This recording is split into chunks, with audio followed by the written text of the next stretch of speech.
Put your headset on, and you'll probably hear it when this goes.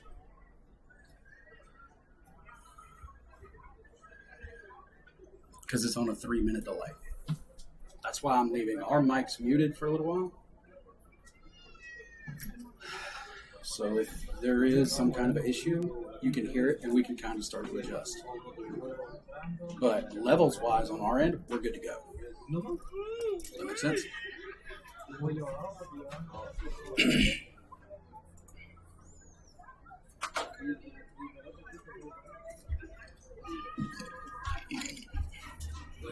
Thank you.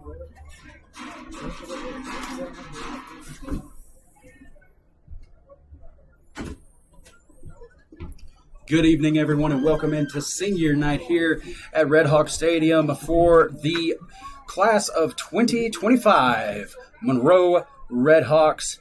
I am, as always, Mr. McAteer, joined in the box today by Brandon Perkins. Per the usual here, folks, everything you see on screen and everything that you hear is being supervised by a current student here at Monroe High School. We got a big group photo of all our seniors out there right now. It's a pretty big group this year. Kagan Chambers, Quay Knotts, Jordan Young, Jamari Clark, Dante Craig, Braylon White, Malachi Gaddy, Yoel DeLeon, Joey Sheeran, Brandon Nahara, Redazion Richardson, Jesus Harquin, Khalil Faulkner, Chase Brown, Travion Brewer. And that is all of them. Brandon, that is a huge class. Over 1, 2, 6, 7, 8, 9, 10, 11, 12, 13 seniors in this class. Had 17 last year, but one question that always just blows my mind: how Monroe stays consistent with what they do.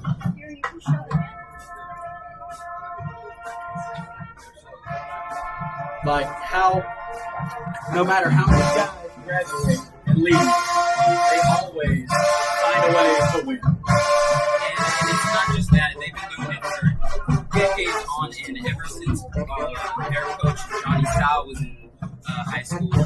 Every senior class always has those big hitters. This year we have Kagan Chambers and Jamari Clark, just to name a few heavy hitters in our senior class.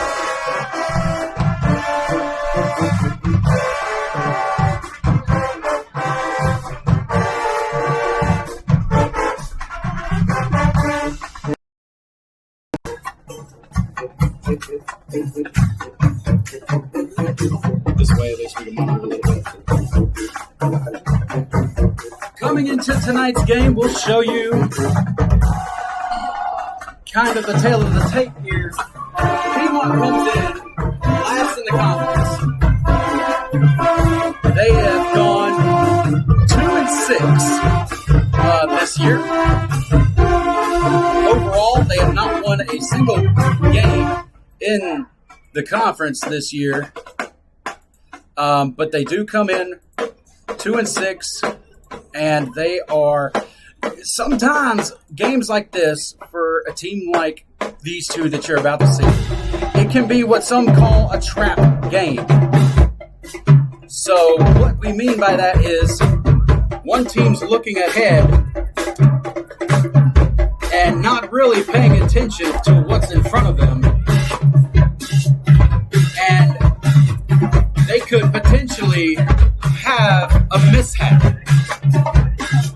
Let's get a live look of the Red Storm Marching Band from our mobile cam operator tonight, Kevin Duran. And I don't know about you, but I'm quite excited to see the band's halftime show today.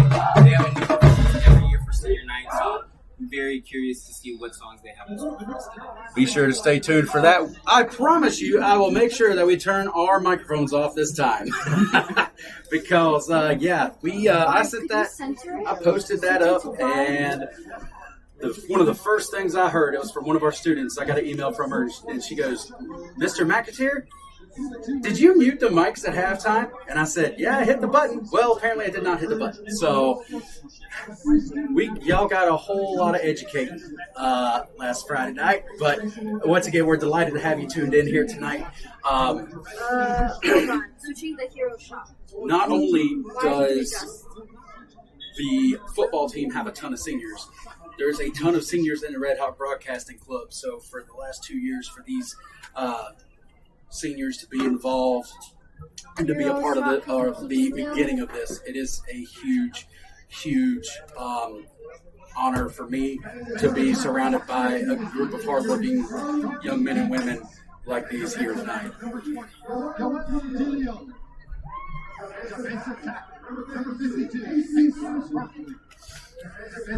Wide shot. I think move it a little bit down. Wide shot. Yeah, that's good. That's good. I'll switch to wide shot.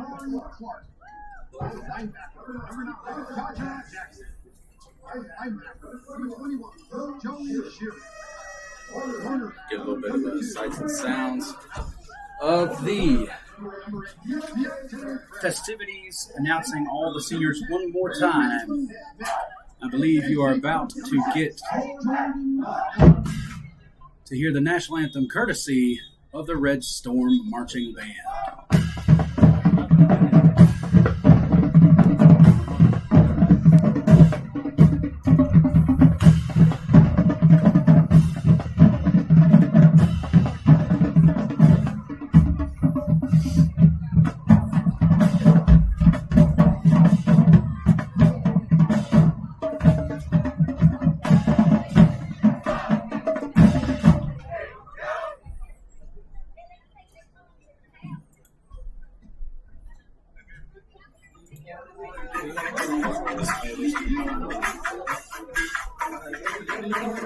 Coming into tonight's game, we'll show you kind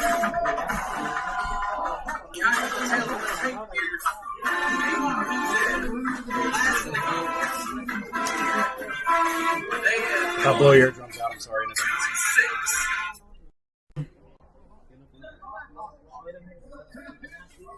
You hear it?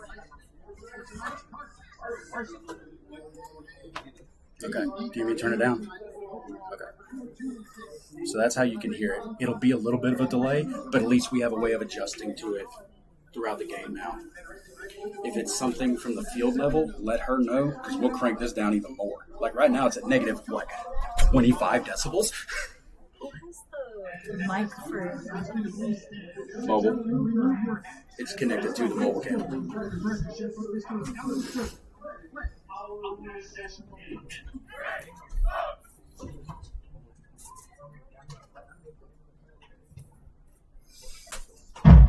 Look at Allison with the daggum cape, looking like Wonder Woman.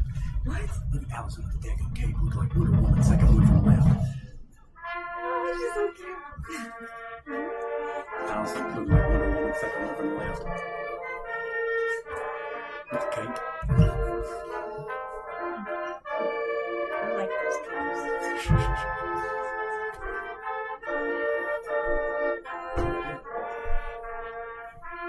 Switching the mobile cam. I can hear Vanessa.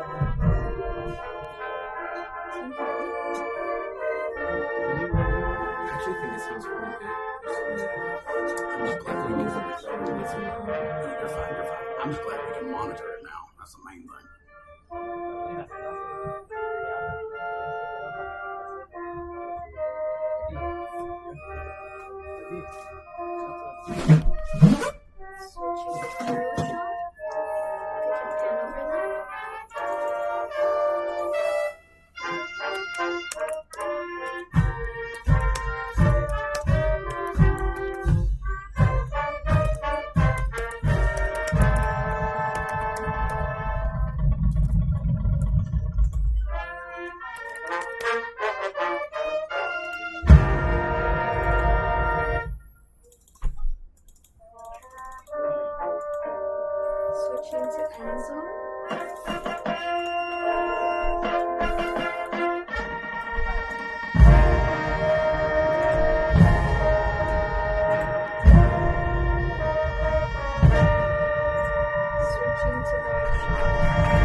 So mobile, you want to take position.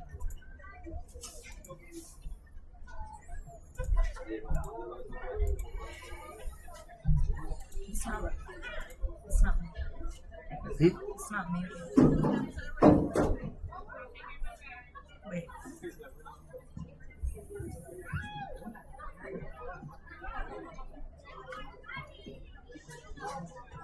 So before they come out of the tunnel, I want to give you a look at the standings for the conference so far, with Monroe still having to play West Stanley at number 5 right now. Monroe in first, Forest Hills second, Anson third, Parkwood fourth, West Stanley fifth, and Piedmont rounding it out here tonight in sixth. And ladies and gentlemen, like I said before, we got a big group of seniors on the field. We got a big group of seniors off it in the RBC.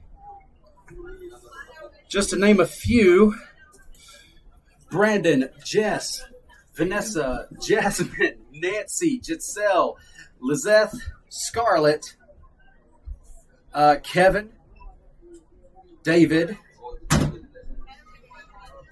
and Brandon. I am losing my train of thought. So how about you round out this list of seniors that we got here? Because it is a big group. I have the students know this. There's only 28 people in the club that consistently show up, and there's about 20 that are seniors. Well, I'm not sure exactly who all you just mentioned, but seniors in total, there's Nancy, Allison, Kevin, Scarlett, Jacqueline, Cynthia, Lizette, Berenice, Giselle, David, Jess, Vanessa, and of course, yours truly, Brandon.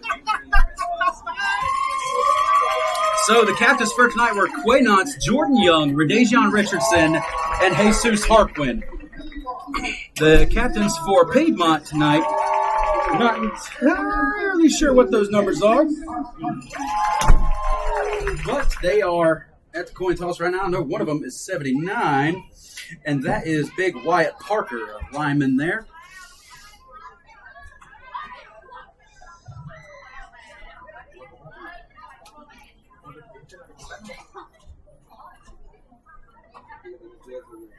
While we wait on the official coin toss, looks like we got it now.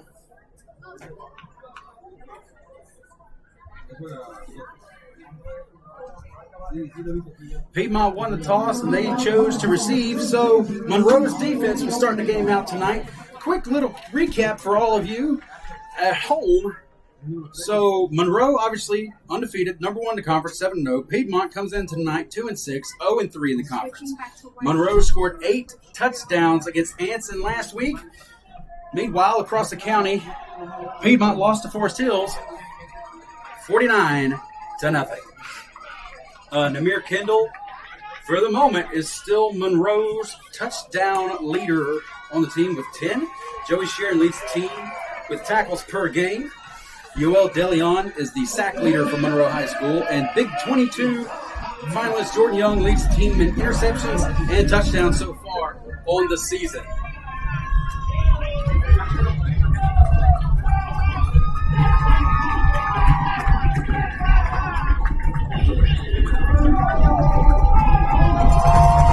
And here come your Redhawks. Big backflip, and we got a little bit of friendly fire there, courtesy of Dion Clyburn. I'm not sure who he knocked over there.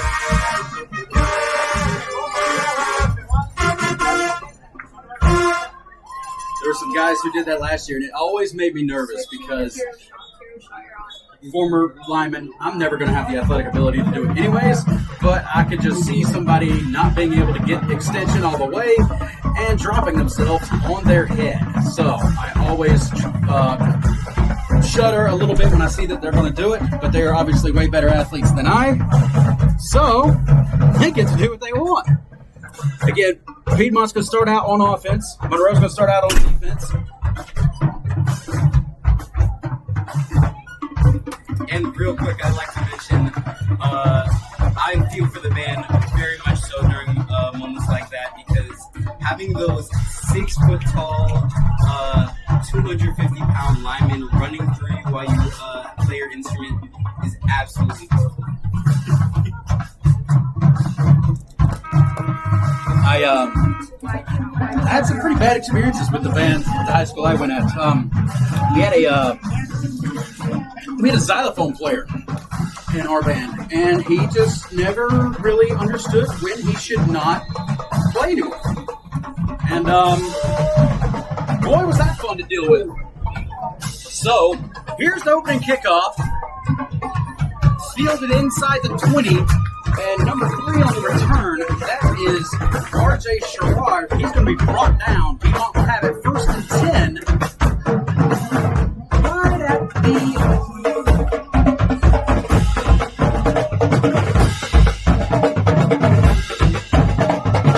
26-yard line.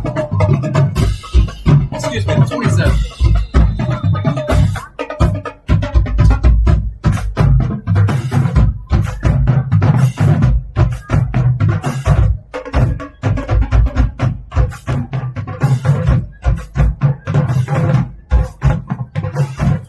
Get you the keys to victory here momentarily. Handoff on the play. Met for no gain by a whole swarm of Redhawks. It'll be 2nd and 10.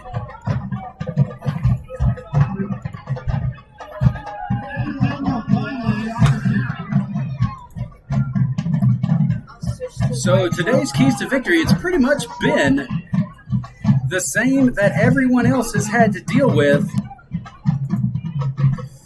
Piedmont, if you're Piedmont, you have to control the clock and stop the run. Monroe is a live thrive that survived off of explosive plays all year, and they're going to run the ball. So, until somebody can get Monroe to stop having all these explosive plays and be able to keep them from running the ball, Monroe is going to have a lot of momentum. And the defense right now stuffing that runner for a loss in the backfield where it'll be a 3rd down and 12 for the Panthers.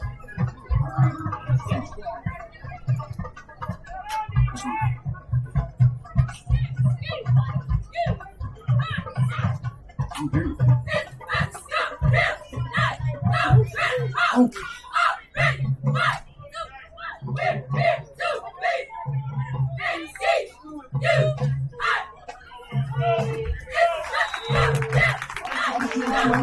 Another tackle for a loss on the play.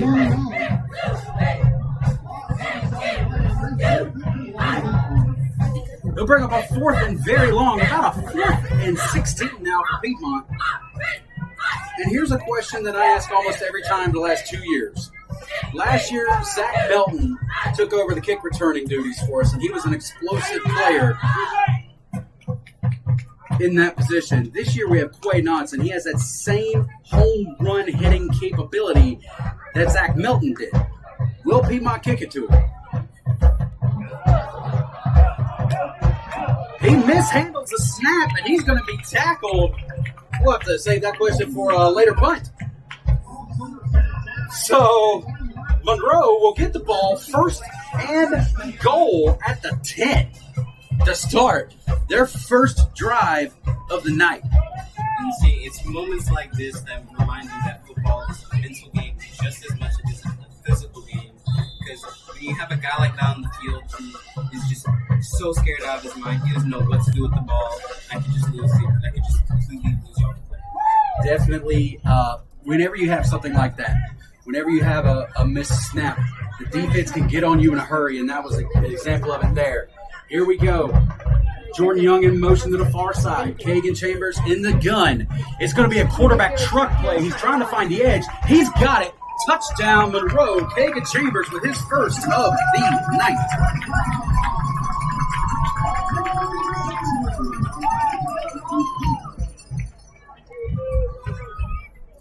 They bring one defender back to the far side of the formation with that motion by Jordan Young. And then they have the numbers advantage out here on the edge. All Kagan Chambers has to do is get it out wide enough to be able to turn it up. Leads to an easy 6 for Monroe. One play, one score, Brandon Nahara on to attempt the extra point.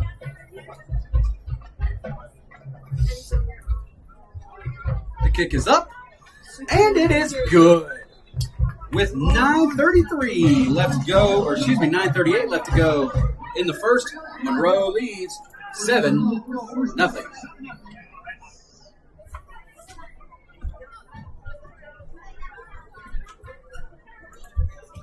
Switching to white short, right shot.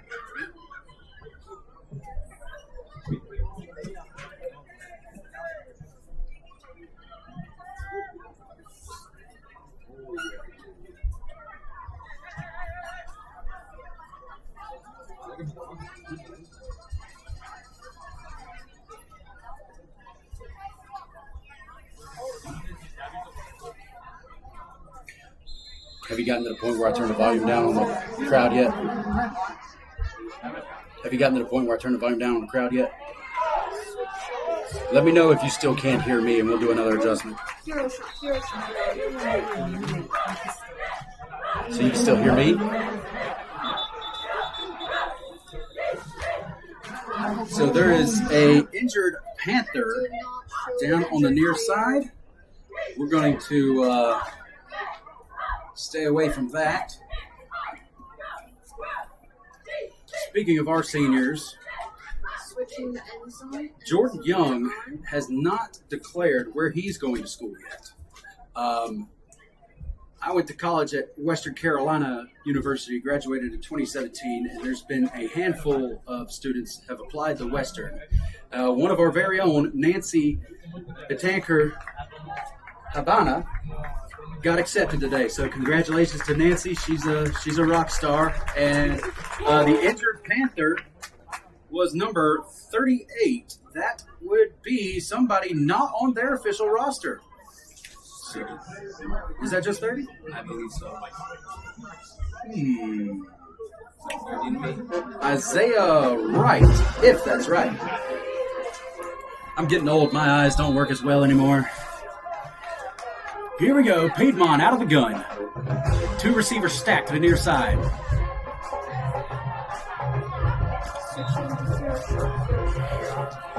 Run up the middle for a short gain, maybe a yard on the play. It'll bring up a 2nd and 9.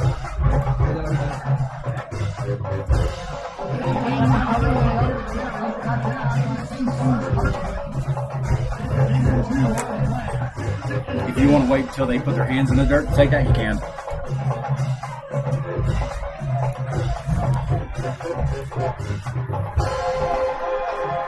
Second down play here. Same formation. Receivers a little bit further out than last time. Handoff up the middle. Is able to make a couple miss for a gain of a yard. I believe that was number 6, Cam O'Neal, on the carry.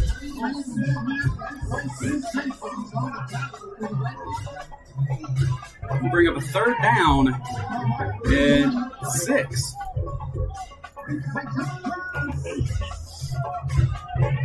And Piedmont obviously is a run-heavy team, part of controlling the clock, key to victory that we talked about earlier, running the football. But in situations like this, you don't want to be one-dimensional. So let's see if they stay on the ground or if they try to catch those defensive backs from Monroe sleeping.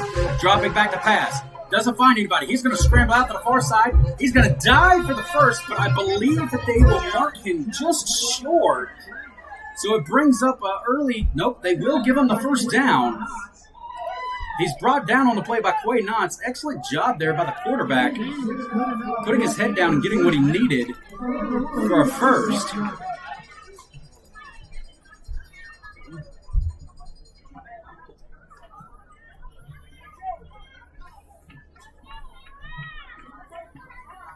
I believe the quarterback, I believe they just made a change at quarterback.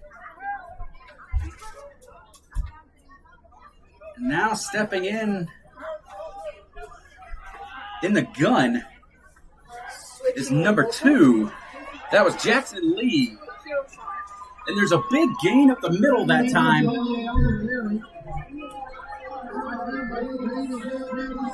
Braden Smith loses his helmet, so he has to step out for a play. Tion Clyburn will step in for him. It'll be a 2nd and 2 for the Panthers.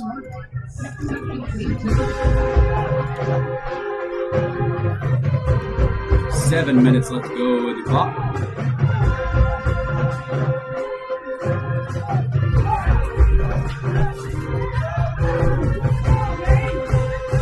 Piedmont staying in the gun. H-back, far side.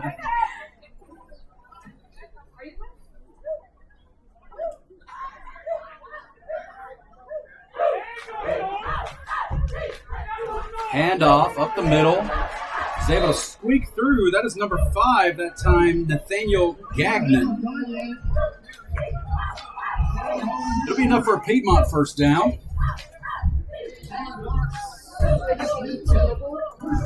Yeah, whenever end zone even halfway shows a scoreboard, take it because it helps me calling it. So Piedmont getting some momentum, moving the ball on the ground. Let's see if they can keep this up and take it in to tie this game up. 6:06 and rolling off the clock. You see there from our end zone shot. New this year. Congratulations to Cynthia, one of our seniors. She's operating that thing right now.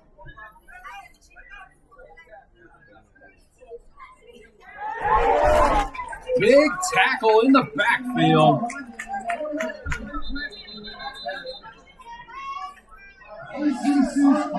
Jesus Harquin flew through the line like a missile and tackled him in the backfield for a loss of 4. We're going to be 2nd and 14.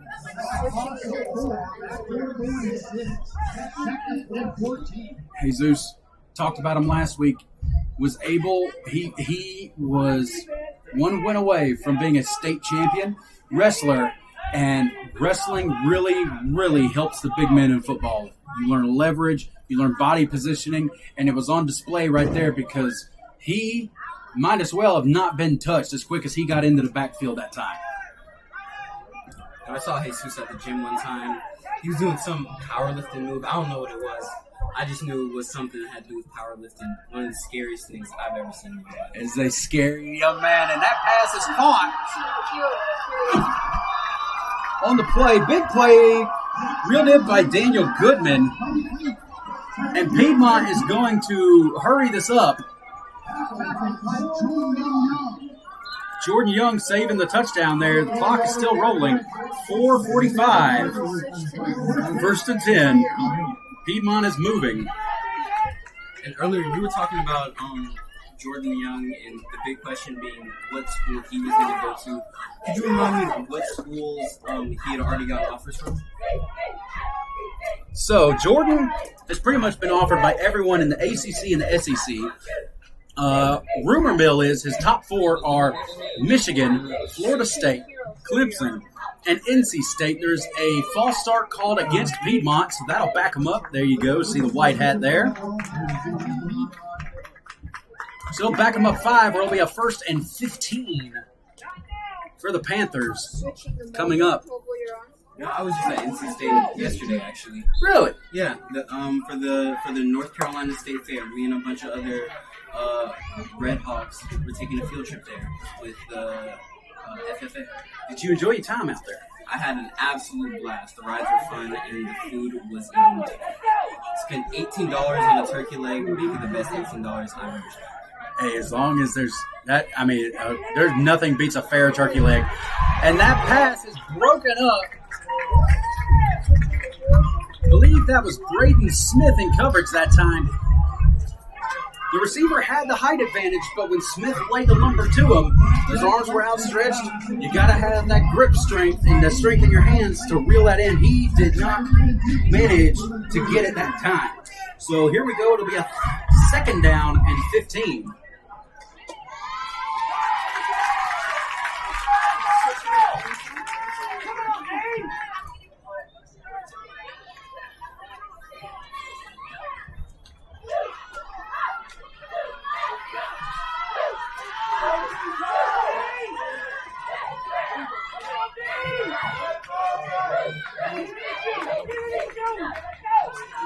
Rolling to the near side. He tries to run it back the other play, and he is going to be brought down.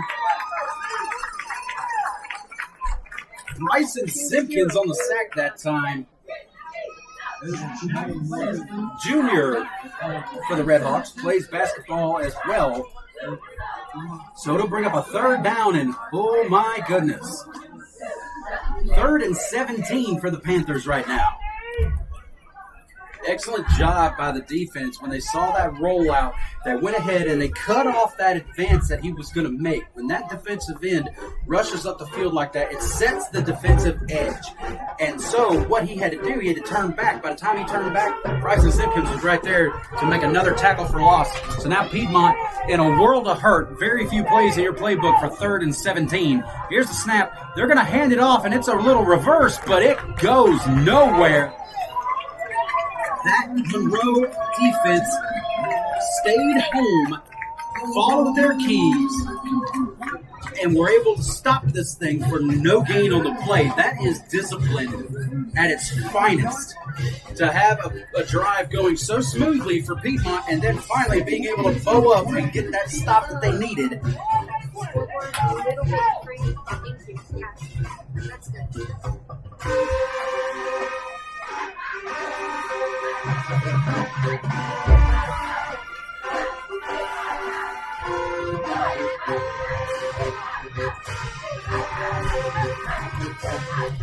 Offense is going to stay out there, though.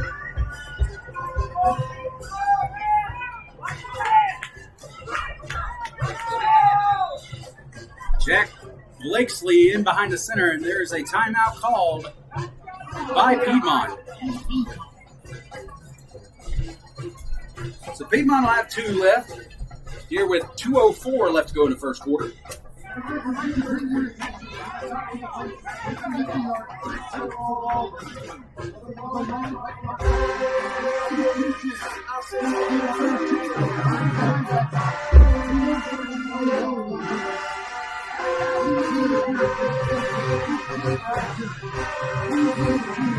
We talked earlier and listed off all these seniors. 8 touchdowns scored last week when we hosted Anson. Kagan Chambers was one senior that scored a couple. Jordan Young scored scored one. Zion Lindsay, Jamari Clark. A lot of seniors touched the ball. So on defense, they're extremely well disciplined. On offense, they spread the ball around enough where other teams that play Monroe, they have a hard time trying to do what everybody wants to do, and that's take away your number one weapon. Here we go, 4th and mile. Blakesley pass over the middle, falls, and it's intercepted on the play. Tipped and picked off. He's running with it. He's finally going to head out of bounds. Great heads-up play by this Red Hawk defense.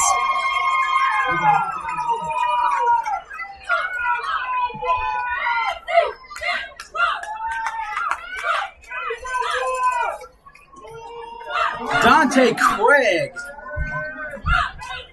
There was a penalty flag down. We'll see what that penalty was.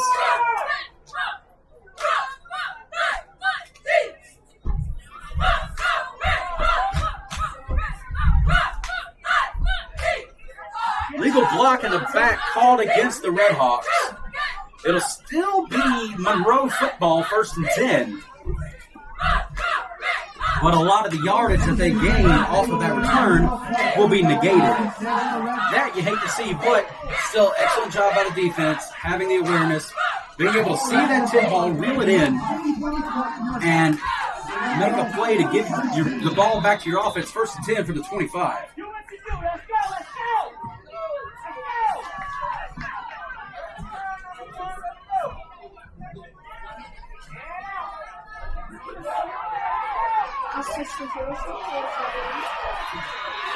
Quick pass to Jordan Young, caught for a gain of, they'll mark him down at about 2 yards there. So it'll be 2nd and 8 from the 27.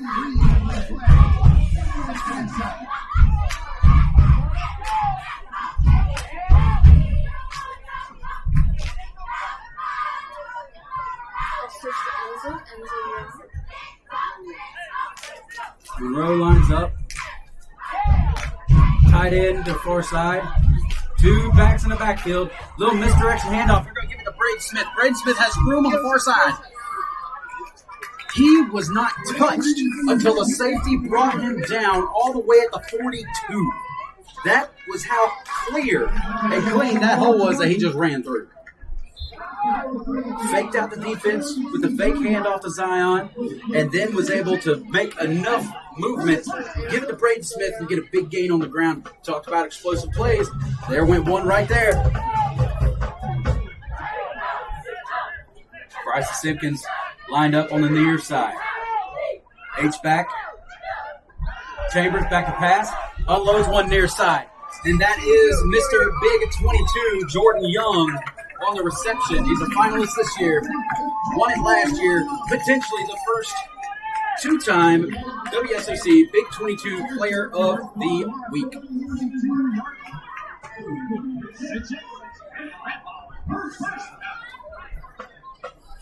Tell Kevin to get out of the player's box. Our wireless is messing with their headsets. That's why we're losing them. Do not get back in the box. Big handoff, Zion Lindsay. Zion is going, and gone. Touchdown, Monroe.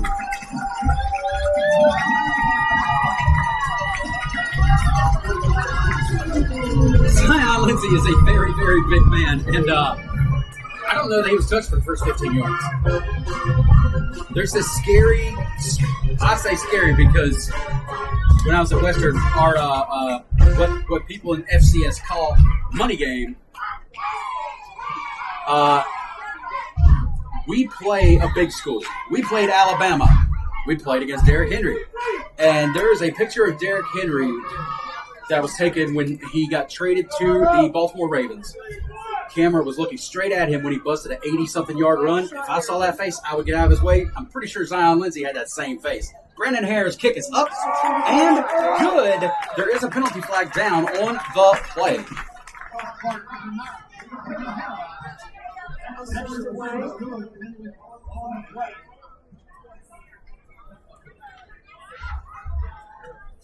There's a penalty flag down, so we'll see what the penalty is.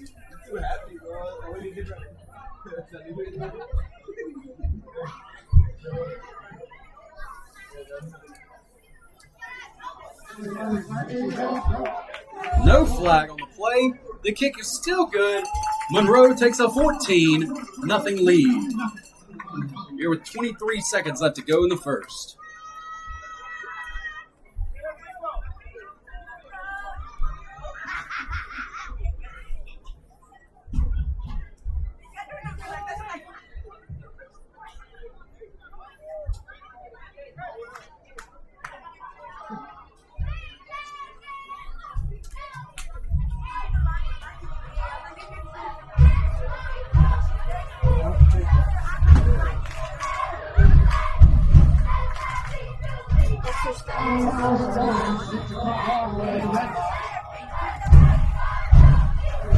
Carlos Flores kicks it off, fielded by one of the up men. I believe that's number 1 or number 7.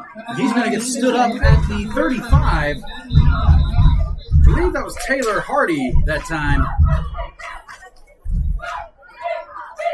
On the return for Piedmont. So Piedmont will get it 1st and 10.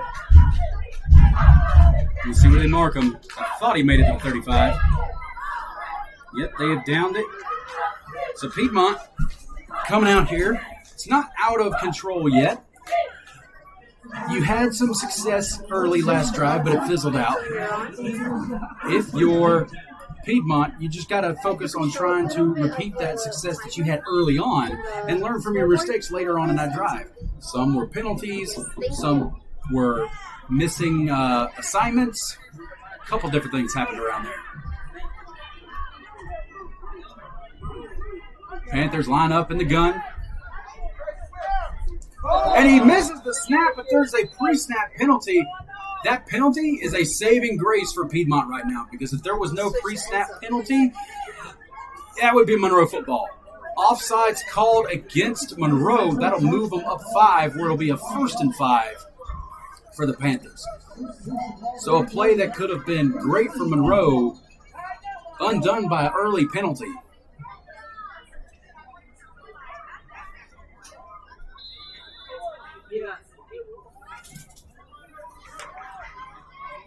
Hearing something. Is it good or bad? I was wondering if you were telling me. How are they hearing that?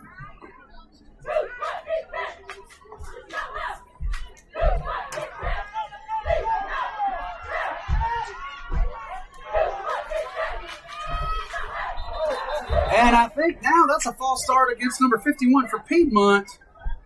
A.J. Courtney. Can't do that, bud. Can't do that, buddy. So now back the Panthers up 5. And we're going to try this 1st and 10 again at 1st and 10. You know, I'm looking at these mistakes on the field, and I'm looking at this 0 they have at the end of this first quarter, and I'm looking at this blue that they have on their helmets. If I didn't know any better, I think this was a Panthers game. I mean, technically it is. They are the Piedmont Panthers, which Piedmont has always been really, really good at 2 things, wrestling and baseball. So here's the snap. Moving around in the pocket, cannot get away. Hit that time by big number 77. And there is a flag down. Kanias rushing on the sack, the sophomore. Officials getting involved early and often in this one. Not even out of the first quarter yet.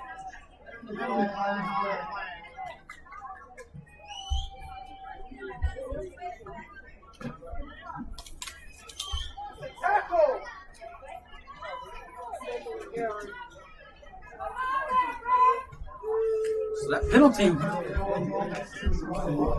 will go against Monroe, and it'll move the chains for Piedmont 1st down.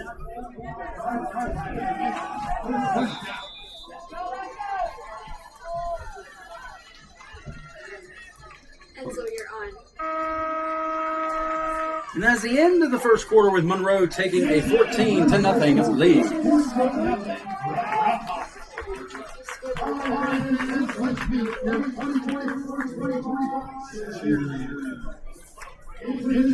Thank you. Watch. Can I slide those all the way down? Can you still hear me? Have you noticed? If I slide those all the way down, you can still hear me? Can't? Okay, good. Not yet. Not yet. Okay. Just because I'm trying to hear you at the same time. Well, this is on the delay, right? This conversation's gone on long enough. If it's still doing that, you'll be able to hear it.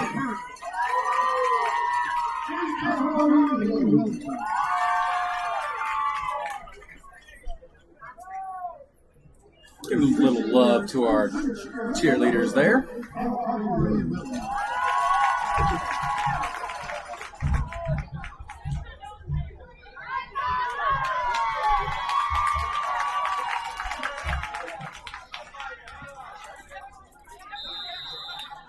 Proud to say for us, our live streaming season is not going to be over after football.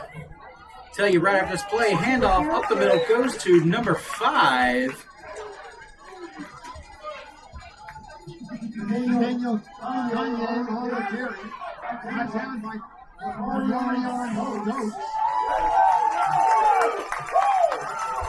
Marion Stokes on the tackle for Monroe that time.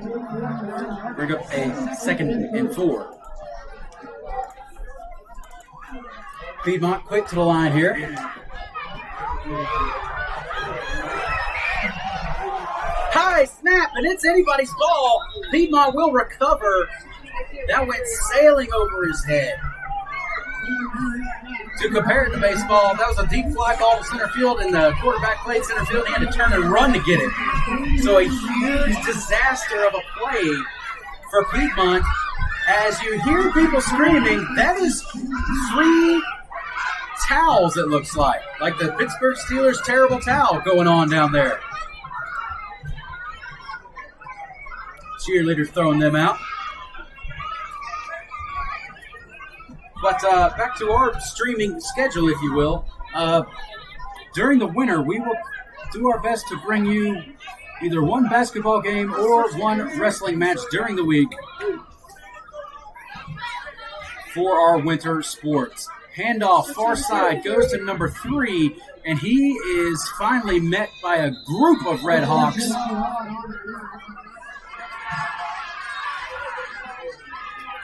I believe Braden Smith in on the tackle that time, one of many Red Hawks in to stop that play. So here we go with a 4th down and 11 for the Panthers. And they are making a mass change of personnel, so it does look like they will punt this one away this time. I'll switch the end zone.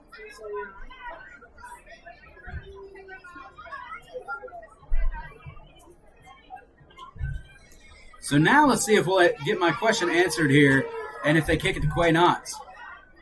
Snap is high but manageable. The kick is away. They are going to kick it to him. I believe he's going to let this thing bounce. No, Jordan Young's going to take it. And Jordan trying to make something happen. And he's going to get wrapped up a little bit farther ahead than where he originally caught the ball. So the Red Hawks will have it 1st and 10. With 9:24 left to go in the second. With a 14-0 lead.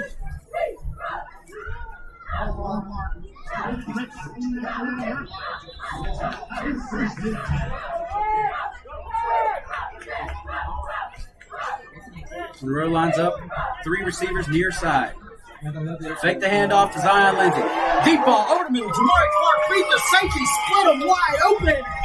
And here is the Red Hawk touchdown. Big, explosive plays. Jamari Clark gets him one here on senior night.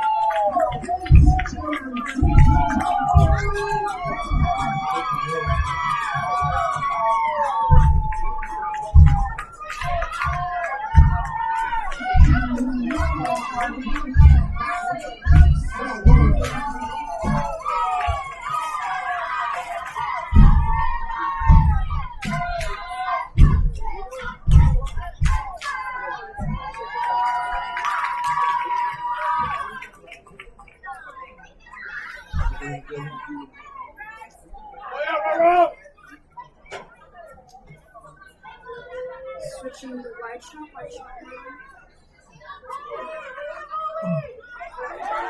The kick is up, and it's good for Brandon Nahara. Now, longtime fans of the Red Hawks, or honestly even short-time fans, End zone is on right now. will know that most of these games, because of the North Carolina rules, end up going to a running clock, because if you are beating a team by at least 42 points, they do not stop the clock except for timeouts and injuries. Yep, and there was our student government had a couple members coming around and getting interviews earlier this week, and they were asking us our predictions for the game. Obviously, Monroe students, we're going to be a little bit biased on this, but the amount of people that I heard say running clock. So we talked last week, Brandon, it is, at this point, it's almost an expectation for that to happen. It's a rarity if it doesn't. It's only happened twice this year. And like you said, we're halfway to it already. Fielded inside the 20, tries his luck on the near side, and he's going to be brought down to about the 35. Piedmont will have it 1st and 10. And tempers are starting to flare up here. Piedmont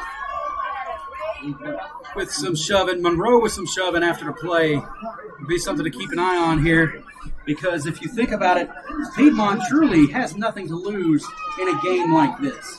But if you manage to get Monroe off their game and somebody does something foolish, it could potentially lead to a suspension. So that is something that Monroe is going to have to monitor and keep their composure on moving forward.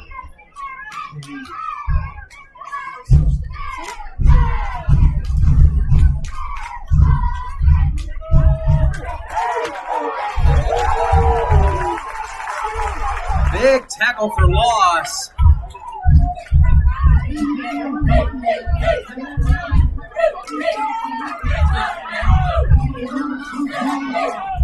It'll be a 2nd and 13.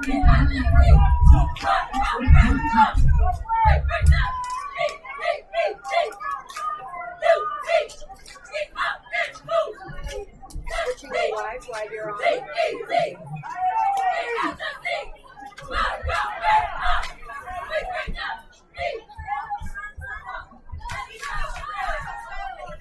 Piedmont bunched together on the near side. Snap, handoff up the middle. Piedmont is getting some movement in the center of this offensive line, but the problem is there's so many plays where they're tackled for a loss or tackled for no gain. They get put behind the sticks, and they're not able to take advantage of it. So that was being a decent run if it was 1st and 10, but it was 2nd and 13, so now it leads them to a 3rd and 5.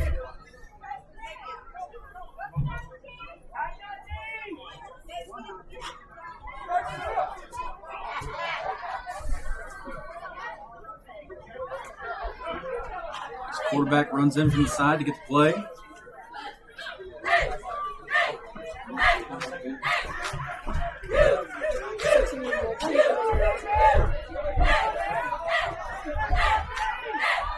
You got 2 receivers near side. Here's the snap. Handoff. Find some room on the far side. He's going to make a couple Hawks miss. He's finally brought down. Number 5, Nathaniel Gagnon on Piedmont side. Excellent job of finding an open lane for Nathaniel there. Started out on the far side. Started to notice that defenders were over-committing and over-pursuing. When that happens, there's a cutback lane on the far side, and he was able to find that lane, take advantage of it, and get a big Piedmont first down. So kind of reminiscent of one of their earlier drives. They've got some decent momentum going, but last time it stalled out after a penalty or two and another round of tackles for loss or no gain. So let's see what happens here. 1st and 10, inside the 40. That pass is way too far out in front of the intended receiver that time. That was number 17. Number 17, Cooper Wise. His quarterback on that little bubble screen there. You want to lead your receiver, but you want to be able to hit him in stride, let him way too much. That bubble, the receiver's going to go back a little bit first. Quarterback threw it like he never went back at all.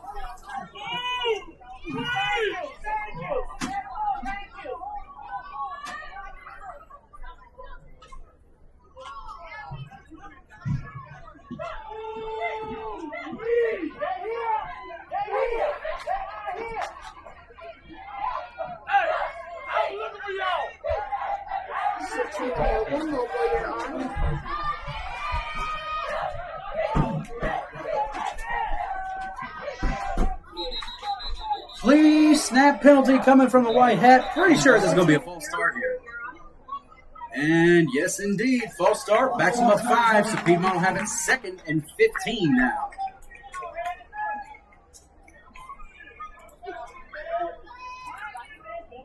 Switch back to mobile. Mobile, you're on.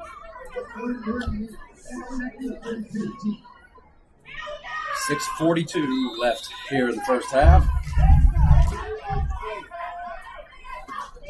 Whenever we can, we'll try to get you some scores from around the county or any other 2A action that could impact Monroe's standings here in a couple of weeks. Timeout called by Piedmont. That is their 2nd timeout.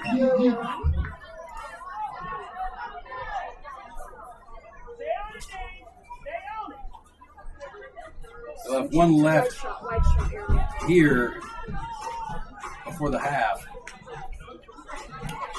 And I think that's probably smart by Piedmont. He just gave up a pre-snap penalty that really drives coaches crazy. You need to get your kids back under control. There's already been some pushing and shoving going on. You know, get the guys together and just tell them to relax. This game's not out of hand yet. We still got a chance to make something of tonight. And I believe if I was a coach, that would be the message that I'm sending over there to the Powder Blues.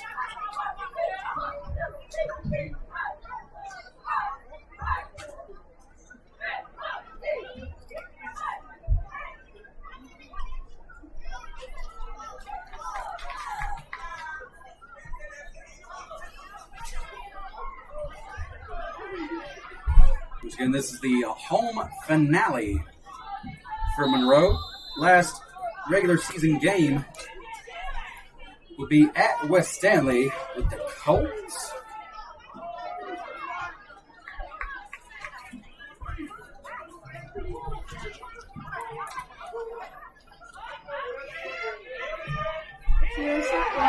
Quick little dump off, bobbled but reeled in.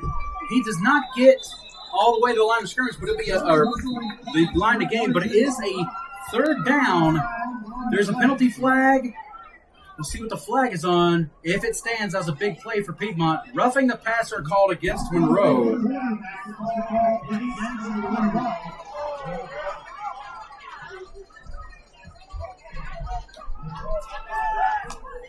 I can give you a score from Rough Edge with about 8 minutes left to go before the half. Forest Hills is up on Parkwood 34-0.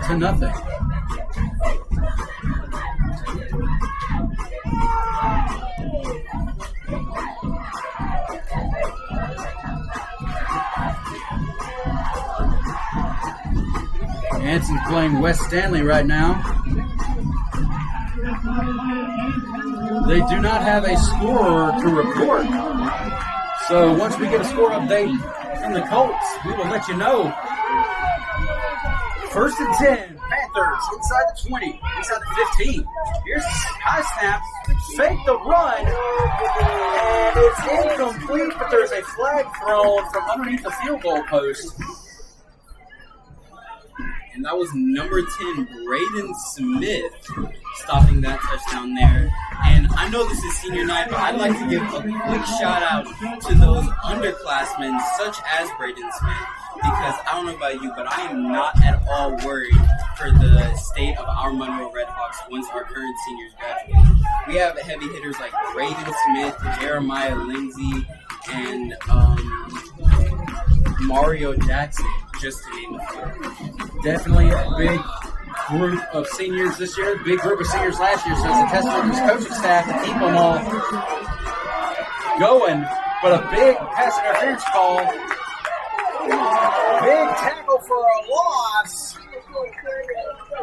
and this back and forth action when Piedmont has the ball in offense continues. Piedmont will have a big gain. There'll be a penalty against them. They'll move them back a little bit. Then Monroe will give up something big, or there'll be another big penalty. And it's just this back and forth action here tonight. One thing to keep in mind, now, football teams coached by Johnny Sal are always well-conditioned. That is a historical fact at this point. His guys are arguably some of the most in-shape football players in the state. But what you're going to see, if one side of the ball is always on the field for a really long time, they are going to get tired out. A lot of our guys play both ways, so we'll see if these long drives by Piedmont start to impact us on offense as well as defense. Here's the snap. Handoff, far side. He slips and falls. The turf monster got him. It'll be a loss in the play, and it looks like they'll mark him back to the original line of scrimmage where it'll be a 3rd down and 10.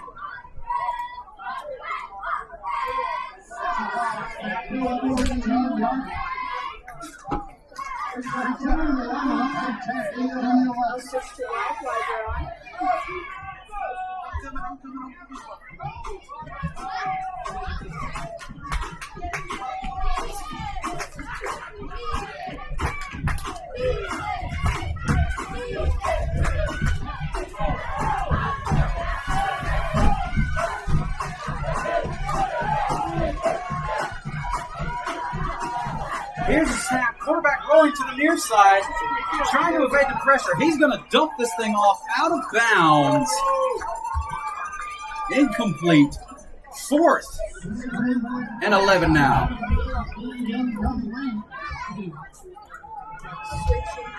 Wide, you're on.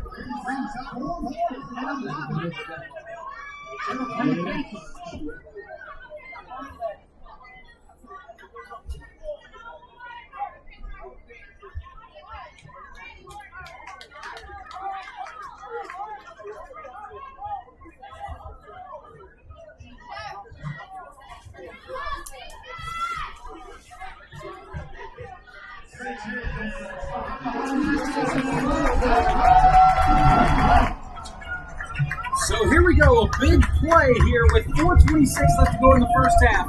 4th and 11 for Piedmont. Good shot down the line from Kevin. Running back in motion to the far side. He throws. It's caught. Is it enough for a first down? They're going to rule him a yard short. That is the definition of bend but don't break. Monroe takes over on offense. 1st and 10. Excellent job by the defense right there.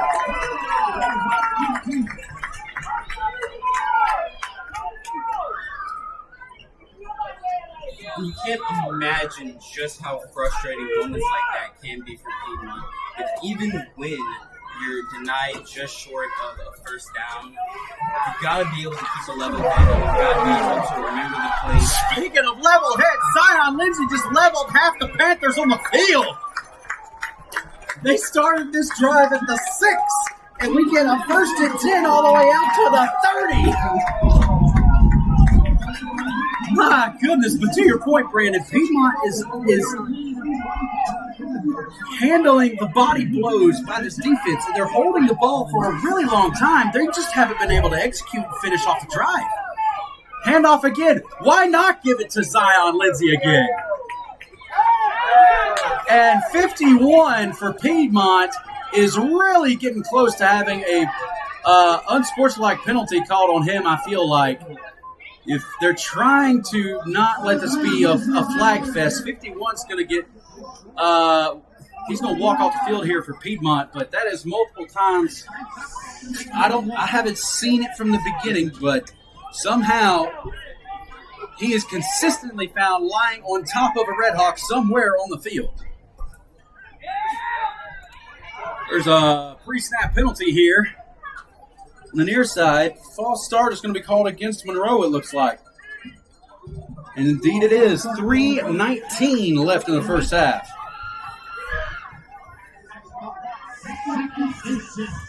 Let's go!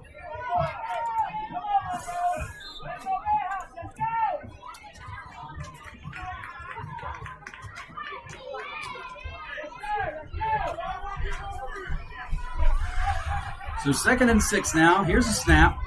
Rolling far side. He's going to check this thing down. I believe that's the Bryce to Simpkins. It is indeed, and he will have enough for a Red Hawk first down. Heading out of bounds.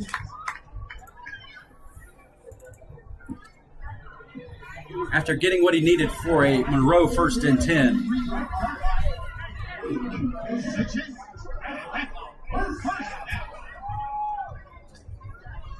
Switching the end zone and keep it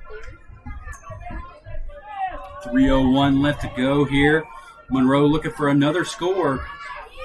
The explosive plays that the Hawks are capable of. Double twin set. Switching the hero. Handoff. Zion Lindsay. I don't think he got touched until he was already 7 yards up the field, and he is right at the first down marker. Let's see if they're going to give it to him. That is a angry runner, and they are going to wave the chain gang on down for a 1st and 10, Monroe.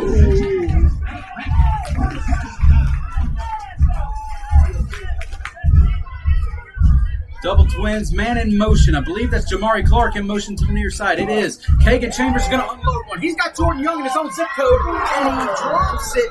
Overthrown just a little bit. That would have been another massive play there for this offense. I believe this is the longest drive that Monroe's offense has had as far as time on the field. Which, if you only play defense, that's kind of what you've been needing. Because the defense has been on the field a lot. If we were able to keep a time of possession stat, I believe Piedmont would have the victory in that category. So it's big for them to be able to take a breath, take a breather, and let this offense run around for a little while. 3 receivers, near side, fake the handoff. Check down to Bryson. It's a one-on-one. He's going to outrun one. He's going to dodge a second, and it's going to be good enough for another Red Hawk first down.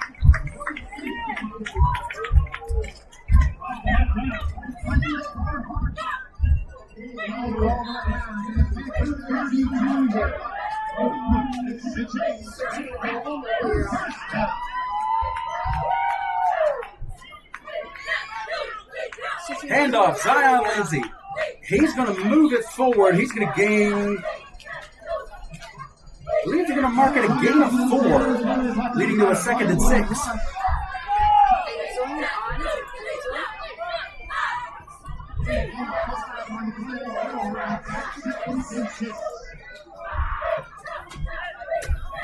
Here we go, double twin set, snap, it's a pass.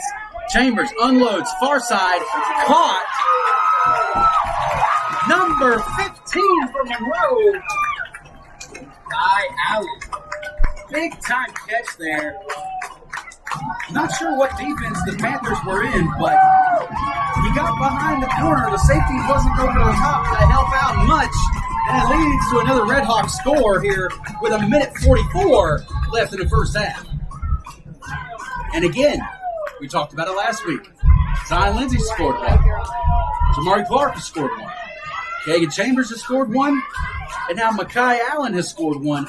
That's 4 different guys accounting for the 4 different scores Monroe has right now. Brennan O'Hara on to kick the extra point. Here's the snap, the hold, the kick, up, and it's good. 1:44 left to go here on senior night. Monroe takes a 28-0 lead.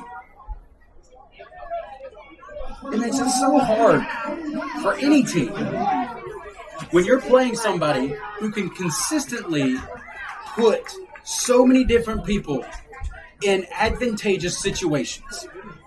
We've seen it with Jordan Young. Could have had one right there if that pass was just a little bit more accurate. Zion Lindsay with a big breakaway. Jamari Clark with a big pass reception. Makai Allen with a big pass reception. Kagan Chambers, when you get lulled to sleep with the running game, he's going to make you hurt on the outside.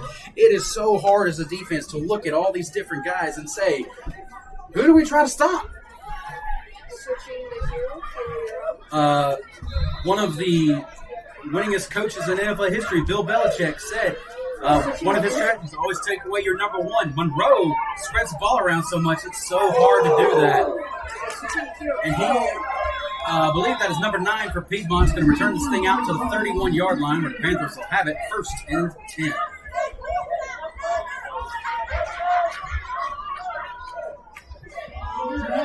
Brandon, you made the connection to the Carolina Panthers earlier tonight. Did you hear what happened to Andy Dalton this week? No, what happened to Andy? So everybody who's around this area knows the nightmare that Providence Road is. Andy Dalton got in a car wreck on Providence Road, and he is not going to be playing quarterback for the Panthers this Sunday. Bryce Young has taken back the starting role. If that's not a welcome to Charlotte moment for Andy Dalton, I don't know what is. There's always a wreck on Providence Road.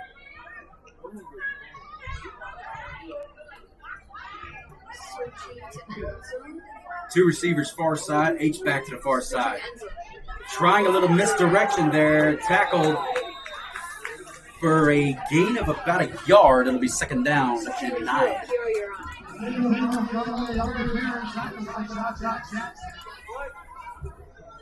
A timeout called by Monroe with 1:31 left to go here in the first half. Monroe's going to use their first.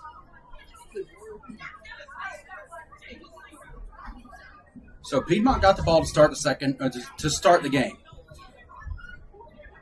If you're Monroe right now, you're playing for something that folks like to call a 2-score swing. What that means is Monroe gets the ball back and scores again before the half. Let's say they score a touchdown. They get the ball to start the second half. And now, as an opposing team, you're not down 28-0. If you get that swing right here, you're potentially looking at a running clock before your offense ever touches the field to start the second half. And that is the advantage if you're able to score that you get when you get the ball to start the second half. You score last in the first half, you score first in the second, you've just gone up a couple scores, potentially. Handoff again. Short gain. I think they're going to mark them down. It'll be a 3rd and 4. And Monroe calls their second timeout, so they are trying to get that halftime swing in.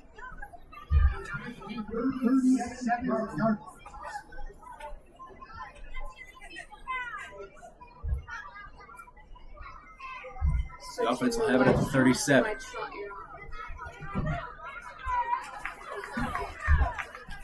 Minute 23 on the clock.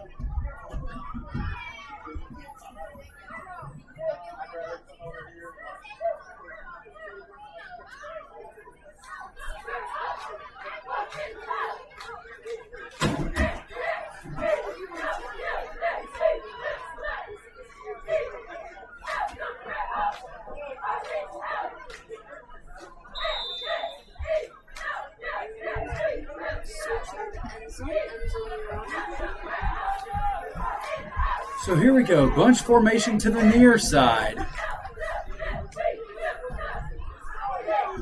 Tries a pass on the far side, and it is going to fall incomplete.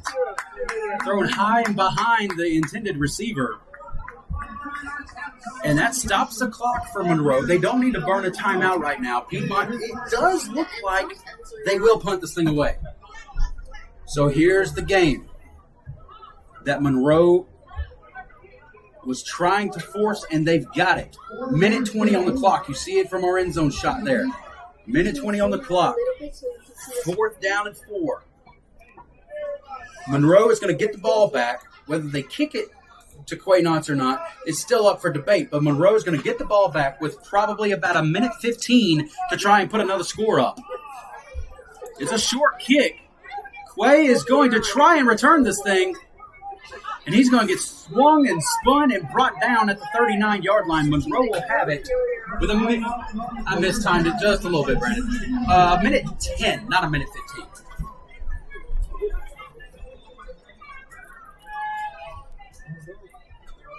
And that there was number 8, J.C. Helms, that just took down Piedmont.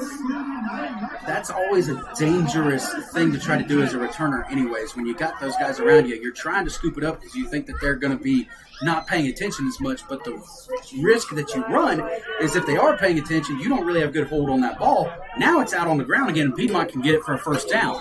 1st and 10. 3 receivers far side. Kagan Chambers rolling to that far side. They're going to try that little dump off to Bryson again, and he's got it. 1st and 10 Monroe. Quick play. From the snap to when he got shoved out of bounds, it only took 7 seconds off the clock. Monroe with 2 timeouts and a minute 3. Might as well be all the time in the world to get another score up before the half. 3 receivers far side. Rolling near side. I believe that's the same play, just running the opposite side. He goes to Jordan Young. Jordan Young makes a couple. Panthers miss it. Jordan Young is busted loose. I don't see a flag in sight. And the senior, the WSOC Big 22 player of the year last year and a finalist this year, gets him one.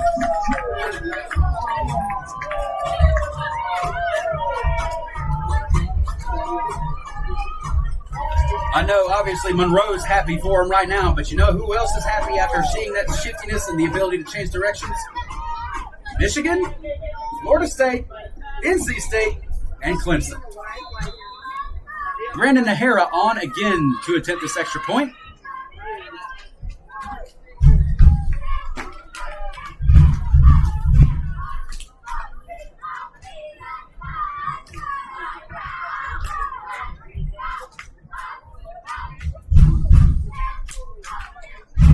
Snap, the kick, it's up, and it's good.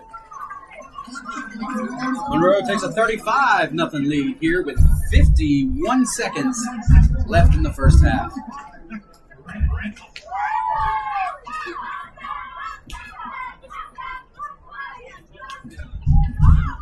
I got a little nervous when SGA came and interviewed me earlier today asking for my game day prediction. I'm not going to lie to you, because well, when we're on air, obviously, you got to be a little bit of, you got to be professional. Obviously, we're here for Monroe, so we're going to be pro Monroe. But you also want to try to keep it professional at the same time. And they asked me what I thought the final score would be. And looking at the score right now, I did say we would have a continuous clock to start the second half, and we are a touchdown away from that being a possibility. If that happens, I'm going to take an extended break over halftime, and I'm going to buy a lottery ticket.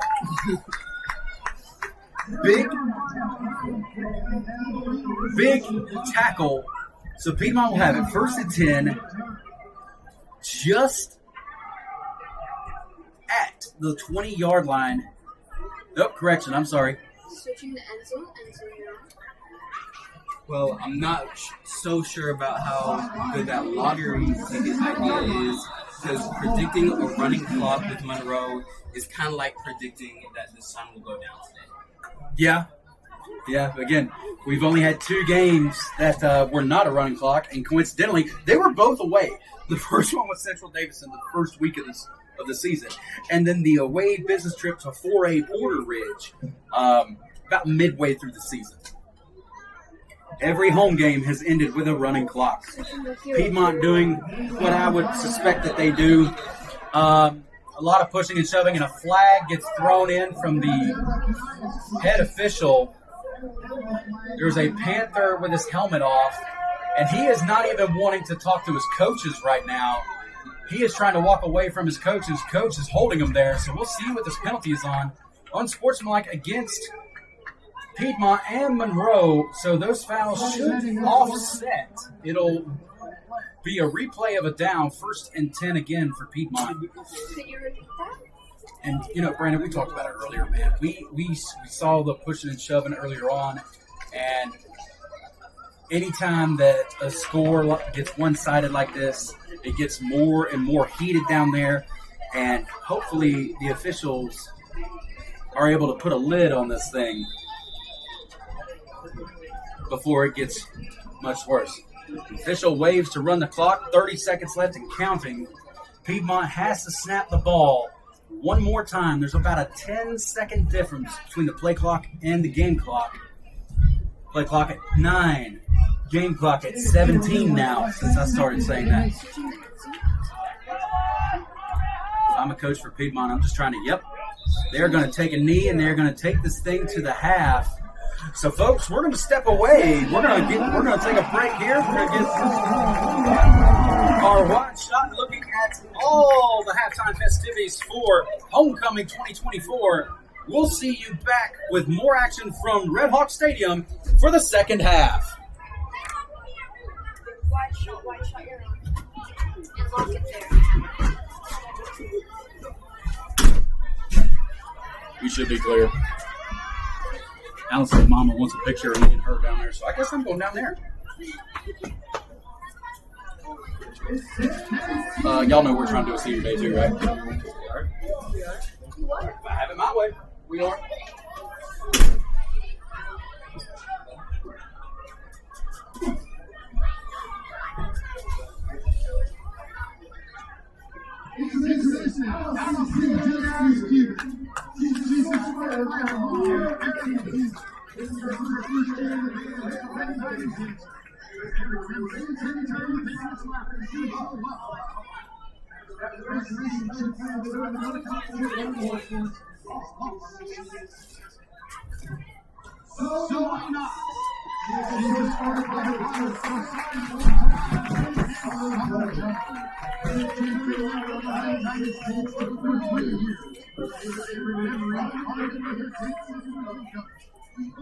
It's like a ring. I hear it. You heard it?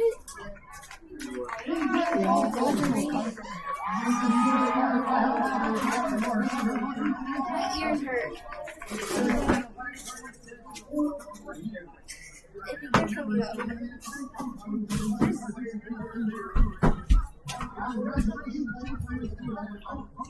Yeah, they're supposed to get a new battery.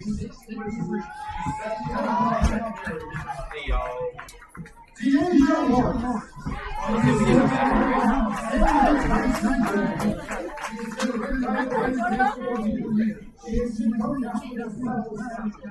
I started, my eyes started going, don't tickle me like that.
The one up there,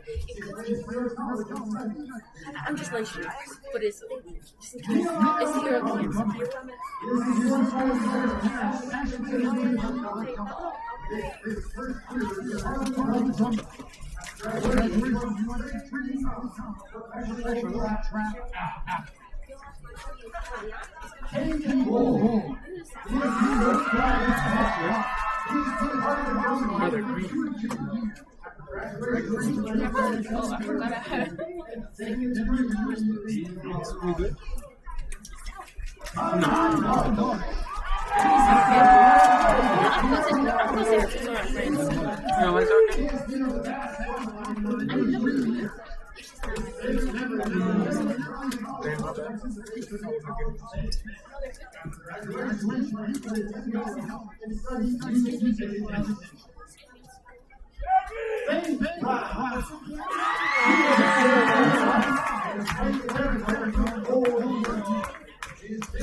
I thought I'd be able to catch it. The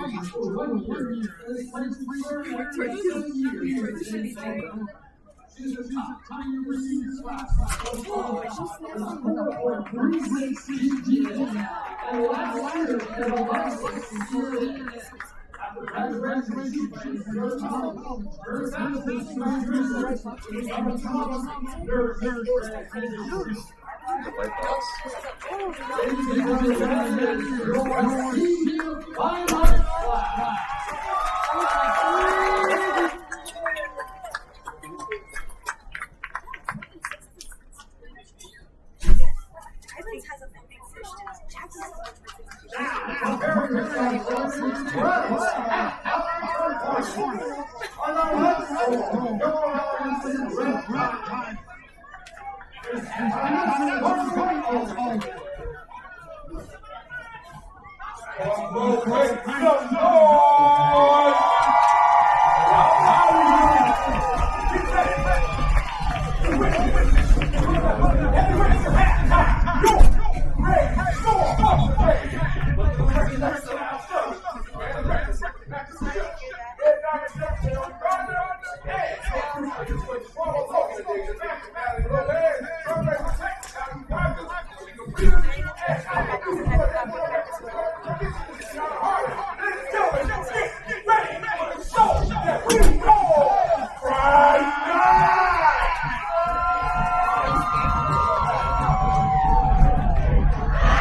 Do you want to go give me some food? I don't see it.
You're not here? I saw him in the bleachers on the way here. Bro, that smells delicious.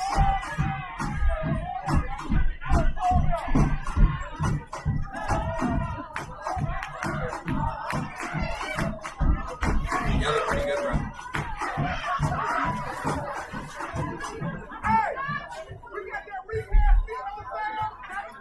Bro, stop.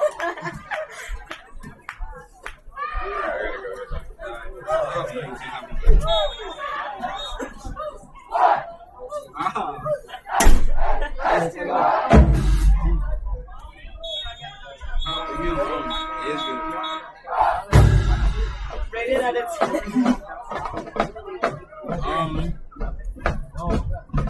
In terms of like every wings I've had in my whole life, I'd give these like maybe like a 6.8. But like for food I got from this, like in terms of like you know like concession stand food, I'd give this like a solid like 8.6.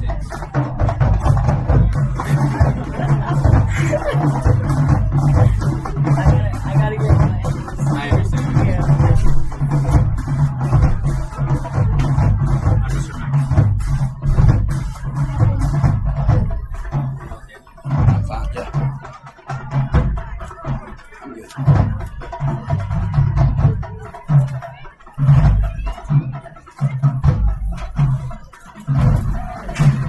Jazz was sitting today. We're crying. Sunglasses on, trying hard. Pretty sure why. I wanted to check on her. She didn't say much.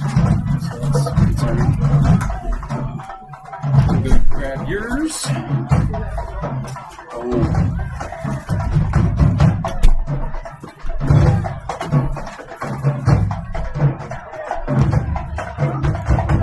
Welcome back in from halftime.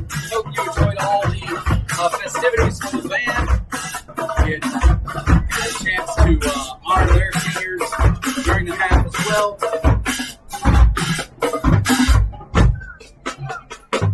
Came close to my prediction being correct, but close will only get you so far.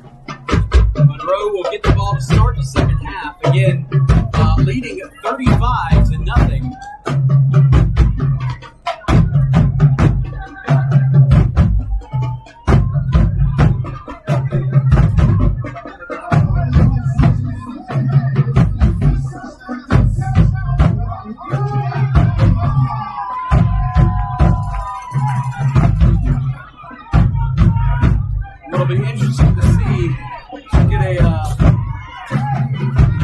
both coming back onto the field with the score sitting at what it is right now.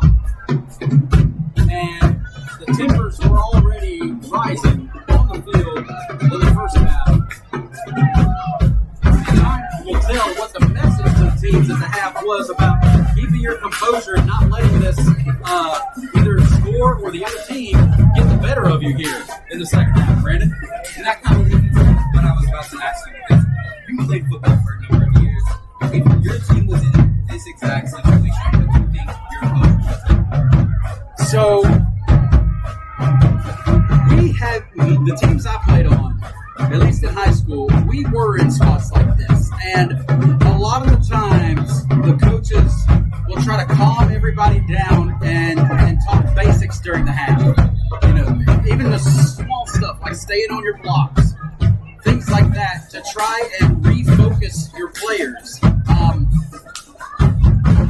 Again, not every coach thinks of things the same way, but my experience and who I had learned under, they're going to reel everything back in and try to not only simplify what they're doing in the second half, but also just trying to tell their guys, hey,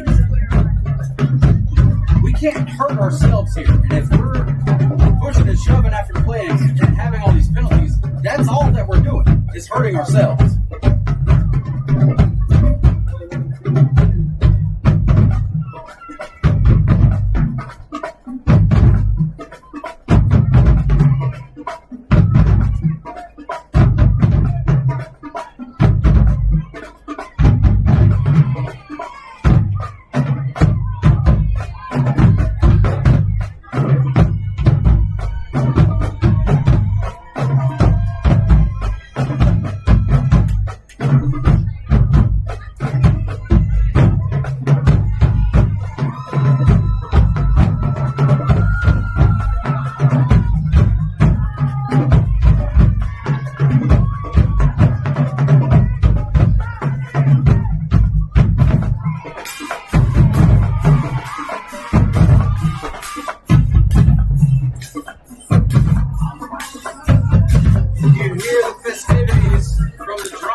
Number 22 for Piedmont, Alejandro Sanchez Perez kicked this ball away.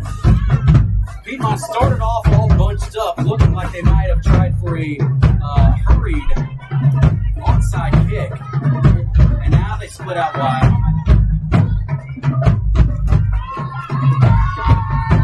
And it is going to be an onside. It does not go 10 yards yet, and it bounces backwards.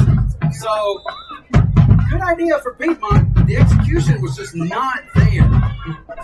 For your team to get the ball off an onside kick, it's got to go 10 yards or hit a Monroe kick returner or somebody on the kick return team. And it didn't either. It got close. It got within a couple yards, but then it took a bad bounce and popped back away from the Monroe side. So Monroe gets the ball in plus territory. We have 1st and 10 at the 46-yard line going in.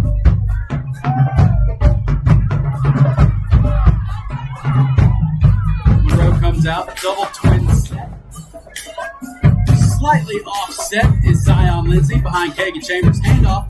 Nope, he's going to pull it. Kagan Chambers attacks that edge. He did not get touched for 10 or 15 yards, and Kagan Chambers has some motion, has some edge, and it's a Red Hawk touchdown. What a play by the senior.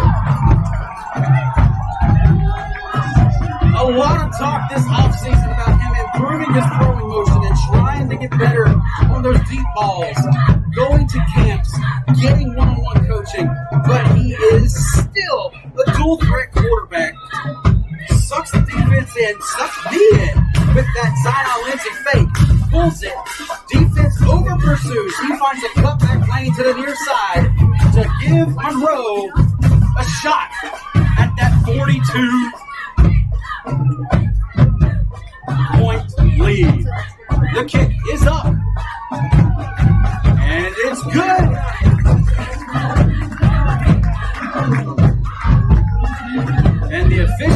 is signaling rolling.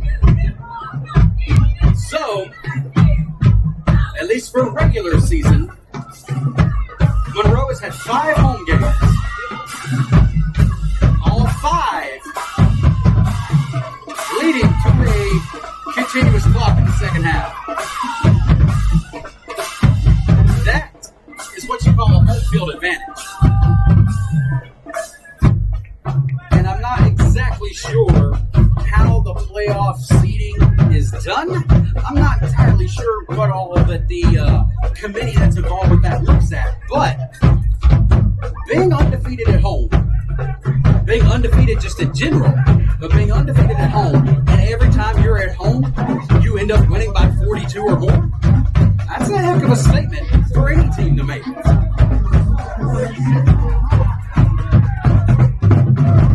Fielded inside 20, tries to find something on the edge. Oh my goodness, he takes a big hit, but he does not go down.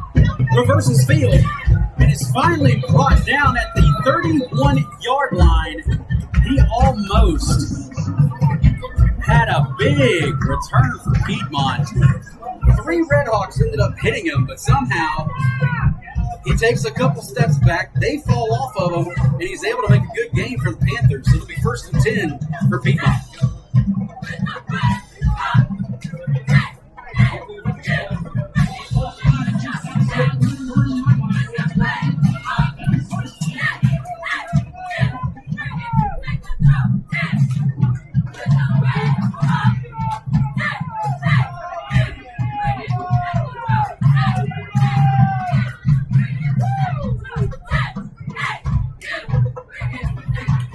Handoff.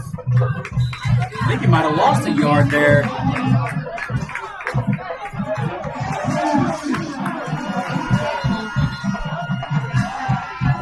We have a penalty flag down, so it looks like the tempers are still there, ladies and gentlemen. Tell end zone, especially with the running clock. Turn it off, turn it back on. Tell end zone with that running clock. Always try to get something of the end zone or of the scoreboard. So penalty. And the clock is still ready. Try to get a shot every time the play ends.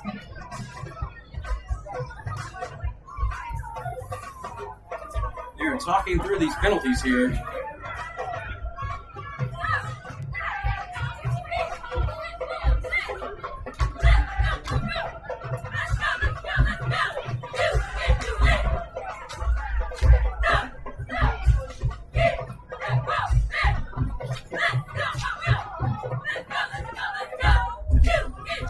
So that penalty will be enforced against Piedmont. It backs them up a good bit. They've been having a lot of self-inflicted penalties. This is 2nd down and a country mile. Here's the snap. Drop it back to pass. Free hitter. And it is intercepted and ran in for a touchdown. Dion Clyburn, the junior, with a big play. 8:31 and rolling for Monroe.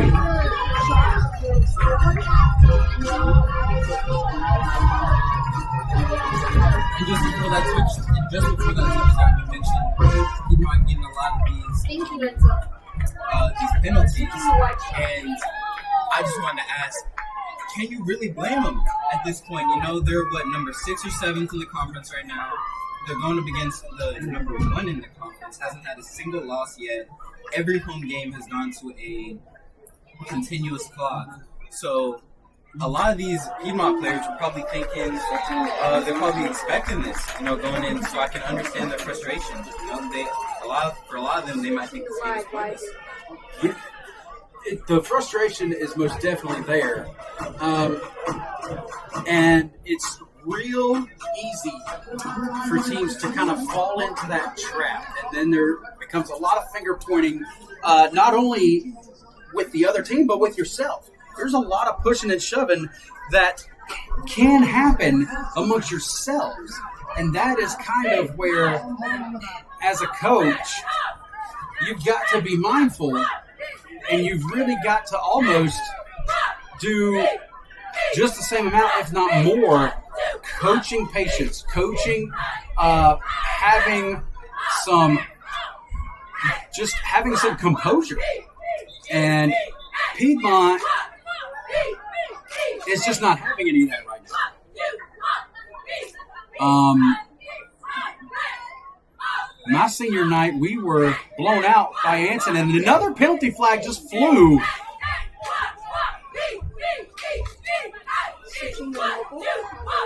The kick hasn't even started yet, and we have a penalty flag way back near the deep men for Piedmont.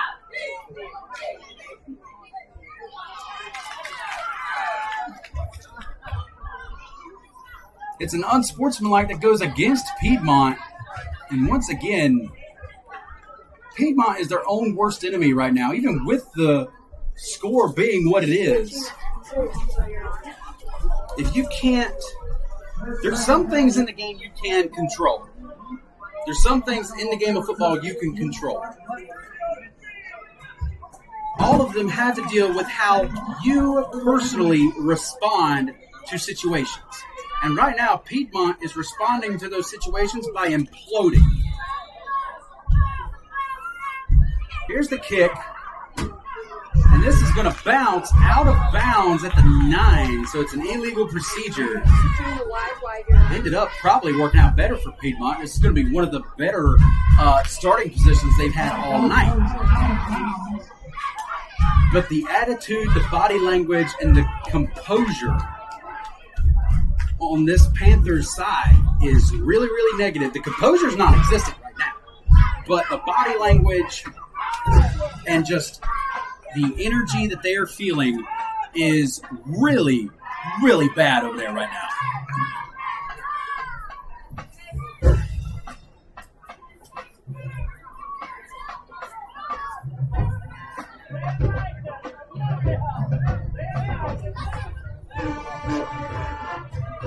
Try to give you a couple scores. And so you could zoom out and maybe try to get the scoreboard frame. Across the conference, Parkwood, down in Rough Edge. Forest Hills is up on Parkwood 41-7. Obviously, our score here, 49 zip with 4:26 and counting. You see from our end zone shot there.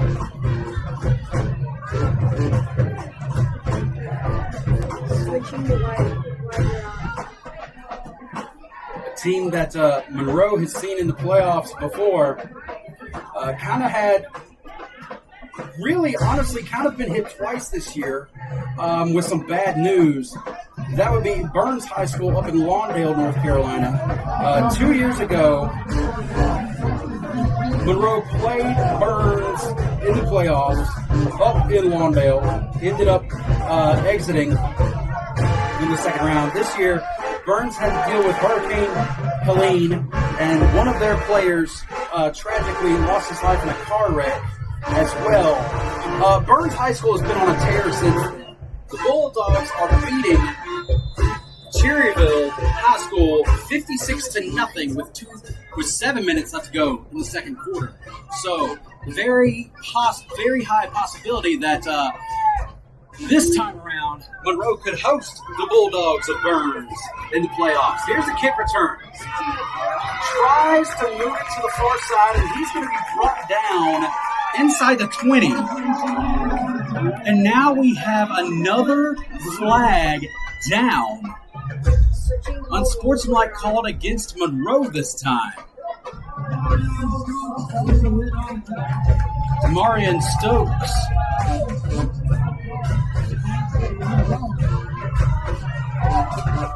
making the play, but a big penalty that goes against Monroe. 2:40 and rolling off the clock. So we're going to mark off this penalty yardage.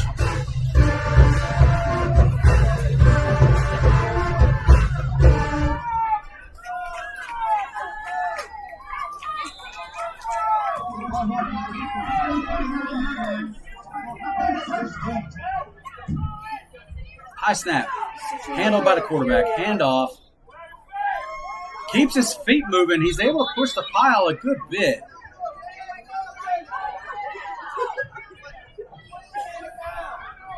And there's a Panther down, so that'll stop the clock with 1:55 left to go here in the third quarter. I didn't see exactly what happened with that kickoff because there was just such a big pile of individuals right there close together around the ball carrier. And anytime you get somewhere big like that, somebody's impatient at the bottom of that pile. Wanting to get up. Other guys are not getting up off of them.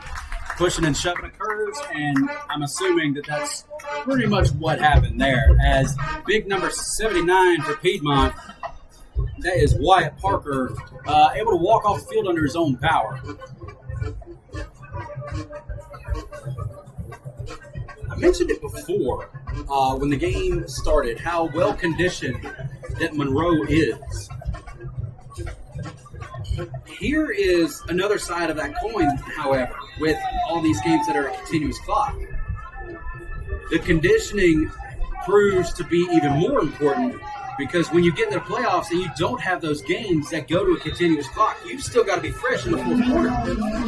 So Monroe, while it's good and it feels good for a home field advantage to have this continuous clock every home game, at the same time, you still have to be hard on that conditioning that Johnny Sal has them do. Because in the playoffs, you're not going to, eventually, there will be a game where it's cold.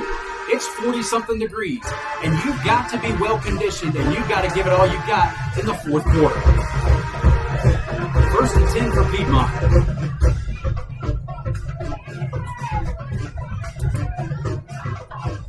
Here's the snap.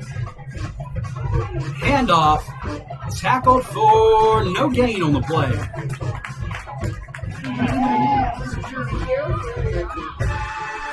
52 seconds on the clock and rolling here in the third.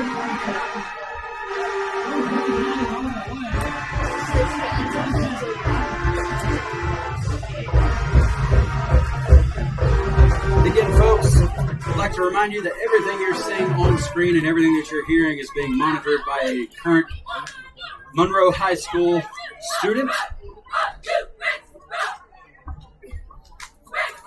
And I couldn't be more proud of this crew here tonight. They have done an excellent job growing and working together all season, and it has been an honor and a privilege to see that. Handoff on the play, going to the far side, and he's going to get pushed out of bounds after a gain of 3. It'll be a second down and 7 for the Panthers. To end the third quarter, going into the fourth, with Monroe doing what Monroe does here at home. But Red Hawk Broadcasting Club really started last year. We had a really small group of people, I think roughly maybe 16 at the time, and it's almost doubled since then. We are close to around 30 students involved now.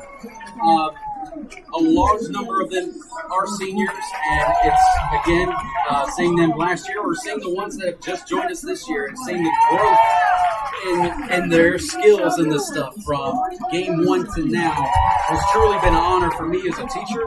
And wow, so most seniors, they don't quite know what they want to do after school, and I tell them every time that's completely normal. Whatever they do after high school, if they approach it with the same tenacity and attention to detail that they do this stuff, they are going to be fine in whatever that they decide to do.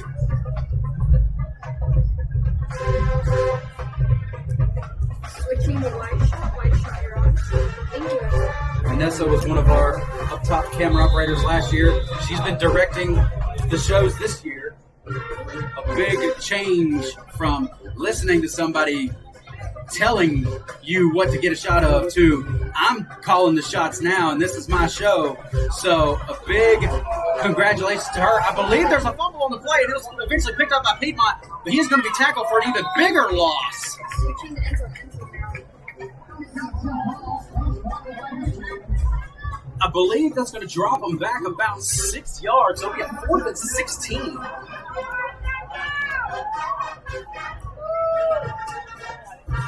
Jess went from being a camera operator to now she's pulling double duty. She monitors our audio, me and Brandon, and everything else that happens during a game on Friday nights, as well as putting up all the graphics that you see on screen. Brandon went from really just starting to be a member this year. He performed so well for Monroe in the Skills USA competition, coming in the top 10 in the state in video design, never really going to anything live, to doing it this year, and he has done a fantastic job, just as Quay Knotts is doing a fantastic job on this kick return. Finally bottled up. Blush over here. Finally bottled up here at about the 47-yard line. Well, things have kind of calmed down, so I'm gonna give a shout out to as many seniors as I can with the time that we got. Another senior, she really shines in the pre-recorded and editing aspect of it. Jasmine Davis, she won the gold medal at the Skills USA video design competition this past year. She helps us out. She has coordinated with All Shucks Farms, the 13th acre. We are close to being done with editing our review of the 13 acre. Handoff that time goes to Jaja Jackson, and he's going to get enough. He's going to be close to a first down. If they don't give it to him, it'll be a 2nd and 1. And they are going ahead. It looks like they're going to mark it a yard or 2 yards short. It'll be a 2nd and 2.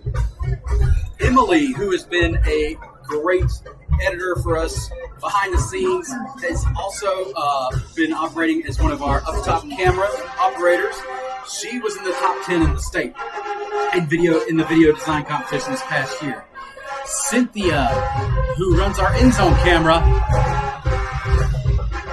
just now took the Adobe video editing class, and 51 for Piedmont once again, just finding a Red Hawk on the ground and laying on top of him. And the white hat is staring at him the whole time, and I'm just sitting here waiting for that flag to come out of his pocket. If you pay attention to our YouTube channel, Cynthia edited our WSOC recap from last year, and she hadn't even taken the video class. So she has improved in leaps and bounds since she became a member. Handoff, Malachi Gaddy tackled for a loss of 2. It'll be a 2nd and 12 with 8:33 on the clock.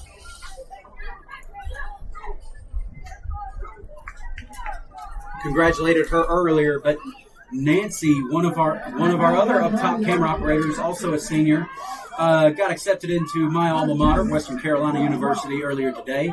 Congratulations to her, and she has really been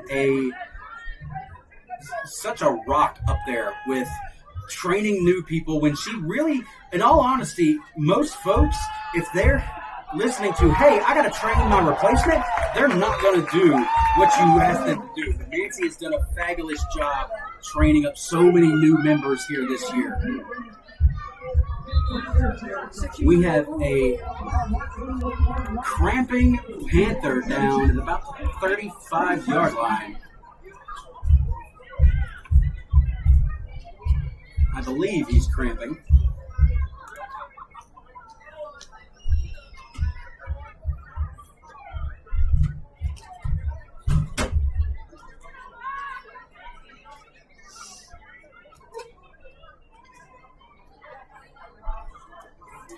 Giselle Salazar is also one of our seniors. She mainly operated doing the social media aspect of things last year, but she has come on here and been a very productive camera operator for us. She was on the end zone shot here tonight. Little Jacqueline, she has been splitting time between helping soccer, helping football, and helping us, and somehow finding a balance in all of that to keep her grades up all along the way. Lizette is a member of our cross-country team, so finding a time for practice and this, hats off to her, as this run is stuffed for a gain of about 2. It'll be a second down and 8 for Monroe. Switching the end zone, so you're on. Allison Carranza, a new member for us, another senior, splitting time between us and the FFA and a little thing here in Union County called Wayfind.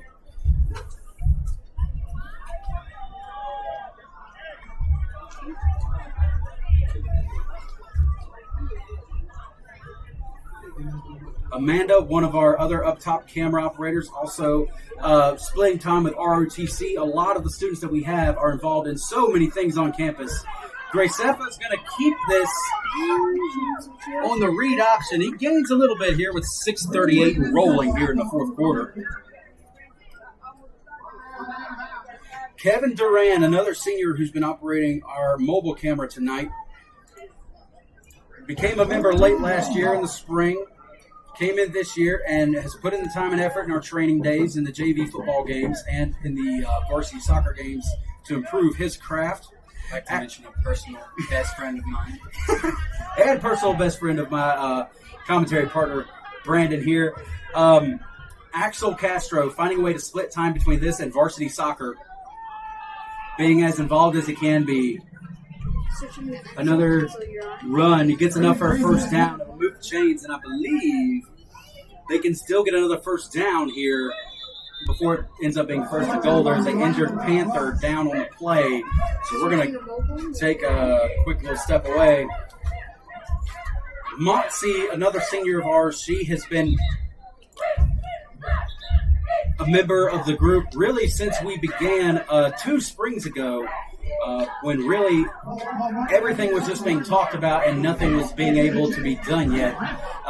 She stayed through all those boring after-school meetings just talking and has continued to be a productive member throughout the last 2 years.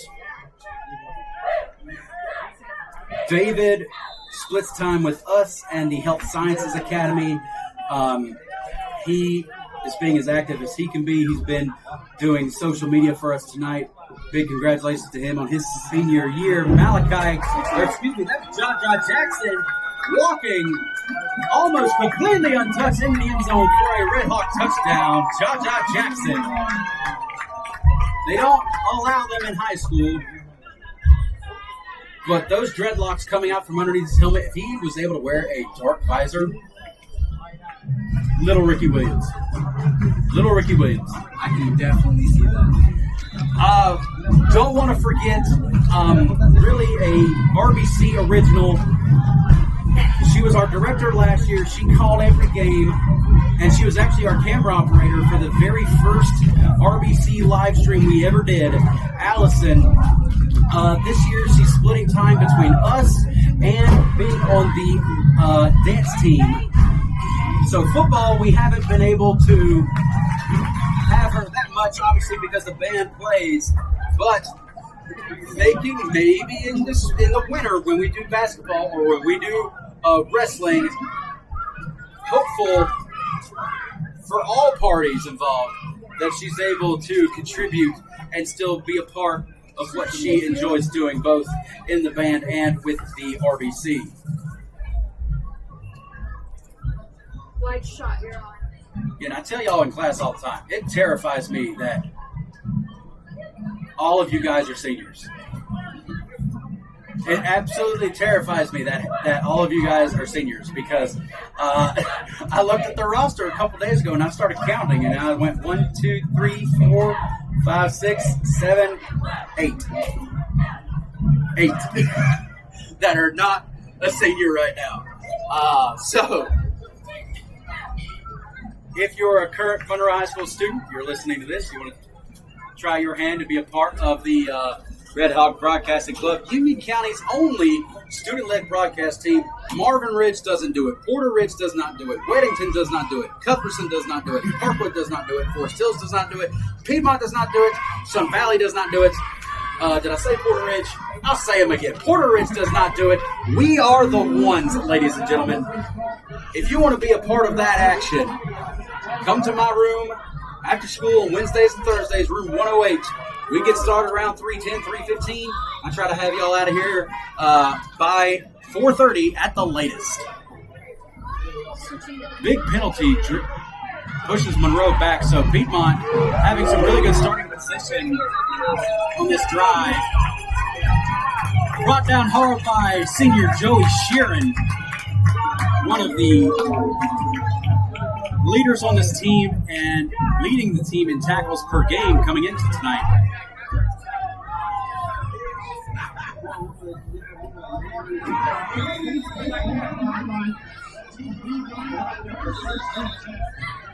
A timeout call by Monroe here. They stopped the clock with 2 minutes left to go in the fourth.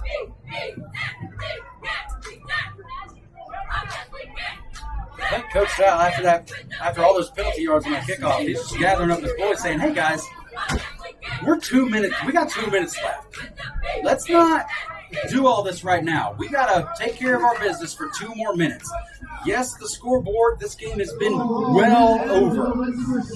But it's how you respond to these situations, both on the losing side and on the winning side, that people remember. Are they going to remember that they beat Piedmont this badly? Probably. But you know what people are going to say first, more than likely? This was how both teams acted. So Coach Sal gathering up the troops here on the sideline saying, we got 2 minutes and 7 seconds of football left to play, and we're not going to do this right now.